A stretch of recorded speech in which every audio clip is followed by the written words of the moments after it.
प्रेम को दिया था, अभी उसी प्रेम को देने के लिए जगत में कृष्ण स्वयं श्री चैतन्य महाप्रभु रूप में राधा रानी की भाव और अंग कांति लेकर के यहाँ पर आए हैं। ये दुर्लभ प्रेम को देने के लिए आए। इसलिए जो प्रेम के लिए ब्रह्मा शंकर, ये उद्धव नारद भी जिस प्रेम के लिए लालायित हैं, इसलिए ये उद्धव जी कहते ना, ये इतने बड़े भगवान के प्यारे हैं, इतने कृष्ण के प्रिय हैं, जिसके लिए भगवान कहते उद्धव तू मेरे जितने प्रिय हो, मेरे बेटा भी इतना प्यारा नहीं।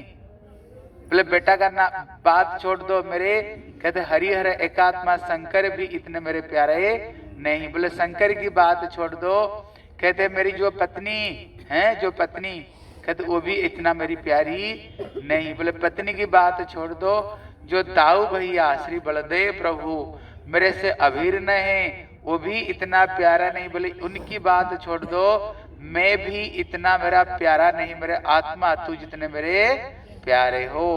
कृष्ण जिनके लिए इतने बड़ी बात कृष्ण कहा करते हैं, इतने बड़ी बात। लेकिन वही उद्धव कहते ना 5 तरह का भक्त है, ज्ञानी भक्त, शुद्ध भक्त, प्रेमी भक्त, प्रेमापर और प्रेमातुर। ये उद्धव जी भक्त के अंतिम छोर है उद्धव जी। लेकिन इतने बड़े जो भक्त हैं, लेकिन वो किस चीज की प्रार्थना करती है? बोले ब्रज गोपियों की चरण की धूल को ये कामना करते हैं, राधा जी की चरण की धूल को यहाँ पर कामना कर रहे हैं। इससे हमें शिक्षा मिलता है, बोले इससे बड़ी चीज जगत में और कुछ हो ही नहीं सकते। महाप्रभु जो चीज को जगत में देने के लिए आए थे, इसलिए उद्धव जी के हृदय में वो भावना है। इसलिए यहाँ पर आने पर हमें ये पता चलता है, हमें केवल एक ही वस्तु को प्राप्त करनी चाहिए। कहते कैवल्य ऐकम प्रयोजनम, केवल एक है, वो क्या है? ब्रज भक्ति। बोले ब्रज भक्ति में कौन सा भक्ति है? कहते ब्रज बधु वर्गेण जा कल्पिता, ब्रज की गोपियों ने जो मार्गों को अपनाया है, वही मार्ग ही हमारे जीवन का एकमात्र काम्य होनी चाहिए। कभी ये उद्धव कुंड में आने पर हमें ये चीज की हमें पता चलता है। इसलिए अभी अभी श्रवण कर रहे थे, कृष्ण ये उद्धव जी को क्यों भेजे, कारण क्या है? इसलिए विश्वनाथ चतुर्थ ठाकुर उसमें 3-4 कारण बताते हैं। पहला कारण बताते हैं, अगर ये प्रेम को, ब्रज भक्ति का प्रेम को अगर कोई देखे, देख करके अगर पंच मुंह से वर्णन ना करे, भैया उनकी जैसे प्रेम जगत में कुछ है ही नहीं। क्योंकि जैसे एरे गरे व्यक्ति अगर कोई बात को बोल दे ना, अरे बोले उसको बात की क्या महत्व है। लेकिन जगत का प्राइम मिनिस्टर अगर कोई बात बोले, तो आदित्यनाथ जोगी कुछ बात बोले, बोलिए दम उसमें कुछ है, इसमें कुछ दम है। इसलिए कृष्ण सोच रही ऐसे व्यक्ति को जा करके वो प्रेम को देखे और उन्हें पंच मुंह में वो प्रेम को खूब पंच मुंह में गान करे, और जिसको सुन करके लोग को पता चले भैया इससे बड़ा चीज जगत में कुछ है नहीं। पहला ये कारण है। बोले इसमें दूसरा कारण क्या है? अभी आप श्रवण कर रहे थे, अभी कृष्ण अकेले हो गए, और जो ब्रज गोपियां, जैसे आप संसार में कोई बहुत ज्यादा तुम दुखी हो, बहुत ज्यादा संसार में दुखी, अगर तुम्हारी भाव को कोई समझने वाले हो ना, अगर उसको आप बीच बीच में बोलते रहो, देखना हृदय हल्का हो जाता है। लेकिन अगर गुमसुम रह जाओ, दुख को अंदर में घुटना से होते रहे, घुटते रहे, आप देखना लोग पागल हो जाते हैं। इसलिए देखना मरने पर लोग जो कांदते हैं ना, अच्छी बात है कांदना, रोना बहुत अच्छी बात है, क्योंकि तुम्हें हृदय का जो दुख है वो उद्गार निकल जाता है। नहीं सर, अब देखना संसार में भी देखना बहुत किसी विषय पर अंदर से घुटन सा हो रहा है, घर में लड़ाई झगड़ा हो जाए, अगर सारे बात को तो हृदय की बात को खोल कर बोल देना, क्या होगा? हृदय तुम्हारी हल्का हो जाएगी। इसलिए कृष्ण सोच रहे हैं, ब्रज में तो बहुत सारी गोपियां वो एक भाव की है, एक दूसरे के भाव को समझती है, इसलिए अपना हृदय की बात को जो बोल देते हैं ना, क्या होता है? हृदय उनकी हल्का हो जाती है। लेकिन ये मथुरा में मैं अकेला बढ़ गया, अकेला हो गया। अगर ये गोपियों की प्रेम की बात मैं किसको समझाने जाऊं, अरे उनकी प्रेम, बोले पागल, कहाँ कंडा बीनने वाली, कहाँ अपवित्र रहने वाली, कहाँ बनचरी व्यभिचारी जुष्टा, कहाँ जंगल में रहते हैं, जिनका कोई आचरण ठीक नहीं, अरे उनके लिए रो रहा है। फिर पागल, रो तो अच्छे कोई व्यक्ति के लिए रोना है। इसलिए अगर मैं किसी बोलूं की बात समझेंगे नहीं। इसलिए कृष्ण सोच रहे हैं ऐसे एक व्यक्ति को मथुरा में भेजा जाए, वहां पर जा करके उन्होंने गोपियों का प्रेम को वृंदावन में भेजे, गोपियों का प्रेम को समझे और समझ करके यहाँ पर आए। इसलिए गुरुदेव कहते हैं वहां पर एक यूनिवर्सिटी है और यूनिवर्सिटी में प्रिंसिपल श्री राधा रानी और जो प्रोफेसर ये ब्रज की गोपियां हैं। अगर वहां पर प्रेम की एक पाठशाला है, अगर वो प्रेम की पाठशाला में कोई जाए, वहां पर एडमिशन हो जाए और वो प्रेम की पाठ को पढ़े, फिर पढ़ करके यहाँ पर आए ना, फिर तो मैं हृदय की बात बताऊंगा। इसलिए कृष्ण सोच रहे हैं भैया वो तो जैसे कोई हाई फाई कोई कॉलेज हो ना, भाई हाई फाई स्टूडेंट भी होनी चाहिए, ऐसे नंबर होने वाले, नहीं तो वो एडमिशन नहीं होगी। इसलिए कृष्ण सोचा वो कॉलेज में तो भेजूं, लेकिन यहाँ पर कोई क्या ऐसे व्यक्ति है क्या जो जा करके वो एडमिशन हो सकता है। बहुत सोच सोच कर देखा एक व्यक्ति यहाँ पर है, ये उद्धव जी है, लेकिन वो पूरा क्वालिफिकेशन नहीं है, उसके अंदर पूरा क्वालिफाइड नहीं है, लेकिन थोड़ी थोड़ी उसके अंदर में है। इसलिए उन्होंने उद्धव जी को उन्होंने भेजा और उद्धव जी को भेज करके उन्होंने बोलो प्रेमशाला में वो जाकर के वो पाठ पढ़े। लेकिन कृष्ण जब उद्धव जी को भेजा है, कृष्ण को पता था ये उद्धव तो बड़े अभिमान करके आ रहे हैं, बोले ये ग्वालियों को समझाना कोई बड़ी बड़ी बात, गांव में रहते हैं अपवित्र रहने वाले, मैं कौन हूँ, बोले शिष्य बृहस्पति साक्षात, मैं बृहस्पति का मैं शिष्य हूँ, ऐसे अरे गरे व्यक्ति थोड़ी हूँ, इनको तो चुटकी बजाते हुए इनको मैं समझा दूंगा, क्यों ये तो ग्वाल, मैं तो इतना बड़ा पंडित हूँ। लेकिन कृष्ण को पता था उद्धव तो अभिमान करके जा रहे हैं, लेकिन वहां पर प्रेम को कोई था नहीं पाएंगे। उदाहरण देते हैं जैसे बहुत गहरा पानी, जैसे उद्धव कुंड में बहुत मानो गहरा पानी, अभी किसको तैरना नहीं आता है, अगर कूद जाओगे तो क्या होगा, बोलो कूद जाओगे तो क्या होगा, बस राम नाम सत्य है। इसलिए कृष्ण देखा ब्रज का जो प्रेम है ना, बड़े बड़े भौरा वहां पर है और इतने गहरा पानी है ना, ये उद्धव जी बोल रहे हैं, उनको समझाना कोई बड़ी बड़ी बात नहीं। अगर वो जहाँ कर कूदेगा ना वो डूब कर मर जाएगा ये इसको तैरना नहीं आता है, ब्रज प्रेम में तैर नहीं सकता है। इसलिए कृष्ण को ये बात पता था, ये तो अभिमान करके जा रहा है, लेकिन वहां पर कोई था नहीं पाएगा, वहां कोई था नहीं पाएगा। इसलिए कृष्ण उद्धव जी को बोले देख उद्धव, तुम तो कोशिश करना समझाने के लिए, लेकिन जब किसी तरह से तुम समझा नहीं पाऊंगा ना, एक काम करना, उनको बोल देना तुम बैठ जाओ, आंख बंद कर दो, सब बैठ जाओ वहां पर, फिर मैं स्वयं जब तक नहीं आऊंगा उनको साथ में लीला विलास नहीं करूंगा, उनका विरह दूर होने वाले नहीं, तुमसे होने वाले नहीं।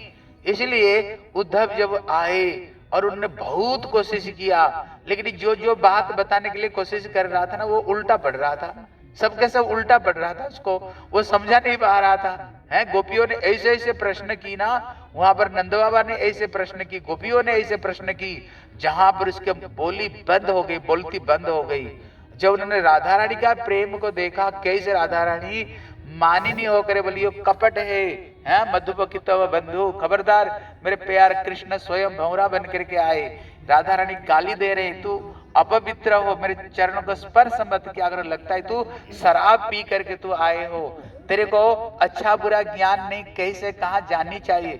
ऐसे ऐसे कृष्ण को उलाहना दे रही थी, ऐसे ऐसे कृष्ण को बोले जितने काले सब धूर्त हैं, वो सत्य युग में भी एक काले आए थे, कौन, बोले वामन देव, बोले देखे मैं बौना हूँ, इसलिए मेरे को 3 पग में 3 पग जमीनी चाहिए, केवल भजन करने के लिए ब्राह्मण को संतोषी रहनी चाहिए। अरे तू 3 पग जमीन लेगा, जितना बड़ा था उतने में लो, ऐसे एक पग बढ़ाया, पूरा पृथ्वी की संपूर्ण भूर्भुव सत्य लोक को नाप लिया, और एक चरण बढ़ाया, अतल बितल तलातल पाताल। फिर क्या किया, कहते जैसे कौवा होते हैं ना, कौवा क्या क्या स्वभाव है, खुद तो खाएंगे और का करके सबको बुला देंगे, खुद खा लेगा और ठोकर मारेंगे, क्यों कौवा काले है ना, बोले ये भी काले हैं, ये भी काले, कौवे भी काले हैं, इसका सब गुड़ी उसके अंदर में। इसलिए उन्होंने भैया तुमने नाप लिया ठीक है, फिर उनको बरनों पास में बांध दिया, बोले बांध दो इसको, है कौवा जैसे व्यवहार है। राम भी आए त्रेता युग में, वो भी कम नहीं, वो भी काले ही बन करके आए थे।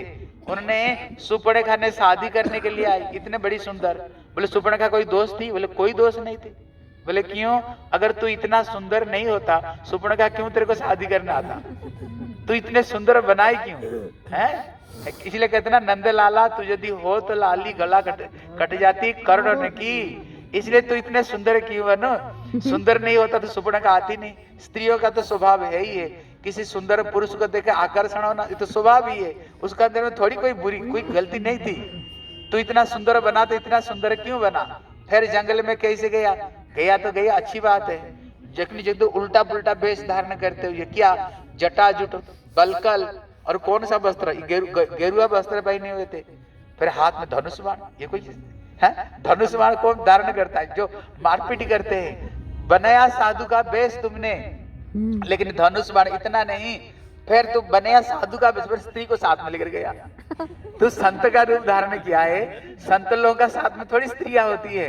फिर इतने सुंदर स्त्री को तुमने साथ, जितने उल्टा पुल्टा जितने काले है ना, सब धूर्त हैं, सबके सब धूर्त है। अभी वही जो जितने काले, अभी कृष्ण भी काले हैं। ऐसे कृष्ण को उलाहना दे रही थी, ऐसे उल्टा पुल्टा उद्धव तो सुन करके कहते ना, उद्ध शुद्ध है गयो सुनी गोपियों की बोल, और ज्ञान बजाए डुगडुगी बाजे प्रेम की ढोल।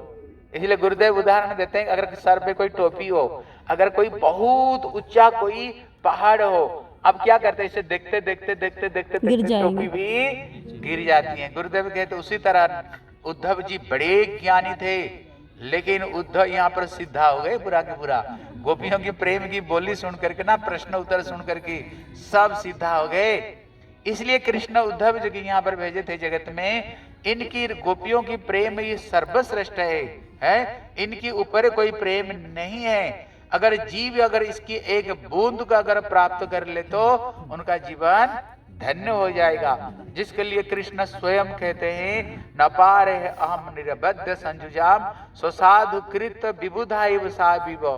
कृष्ण स्वयं ऋणी मानते, बोले गोपियां तुम लोगों ने मेरे लिए जो त्याग दी ना, अगर ब्रह्मा जैसे परमायु लेने पर भी मैं तुम्हारी ऋणी से कभी ऋणी नहीं बन सकता हूं। इसलिए यहाँ आने पर यह चीज को हमारे हृदय में आती है। भैया उद्धव जिस चीज के लिए उन्होंने प्रार्थना की, और पंचमुख में 5 श्लोक में जो उन्होंने ब्रज गोपियों की महिमा को गाए हैं, इससे सर्वश्रेष्ठ जगत में और कोई चीज है नहीं। ये चीज हमें पता चलता है। इसलिए हम लोग उद्धव कुंड पर आए हैं। इसलिए उद्धव जी के हृदय में जैसे लालसा हुई है, लालसा हुई, एक दिन हम राधा रानी की चरण की एक धूल बन पाए। अगर हमारे हृदय में भी वही भावना जागे, क्योंकि हम महाप्रभु को धारा में आए हैं, और महाप्रभु जगत में यही चीज को देने के लिए ही महाप्रभु जगत में आए थे। इसलिए हम इसी भावना को लेकर के यहाँ से जाएंगे हैं। केवल एक ही वस्तु चाहिए हमें, स्वभक्ति श्रीयम। राधा रानी की भाव की है, राधा रानी के तब प्राप्त नहीं कर सकते, उसका जो छिटा पोटा है, जो मंजरी भाव है, यही हृदय में हमारी एक दिन प्रकट हो। बोले श्री उद्धव जी की, सपर कर गौर हरि की, निताई गौर प्रेमानंद। इसलिए उद्धव जी जब ये भाव को समझे ना, उनने सोचे ये चीज मिलेगी कैसे। बोले जब तक ये गिरिराज की कृपा नहीं हो तब तक नहीं मिल सकती। इसलिए उद्धव जी ये गिरिराज की तलेटी में, क्योंकि हरिदास वर्ज्य है, हरिदासी है, इसलिए उद्धव जी यहीं पर उन्होंने आकर के यहीं पर घास भूसा बन करके, गुरु जी कहते जितने घास है ना, हर कल्प में एक एक बार उद्धव जी आते हैं, हृदय में भावना आती है, और यहाँ पर घास बन करके उद्धव जी तपस्या कर रहे हैं। निताई गौर प्रेमानंदे, हरि हरि बोल की।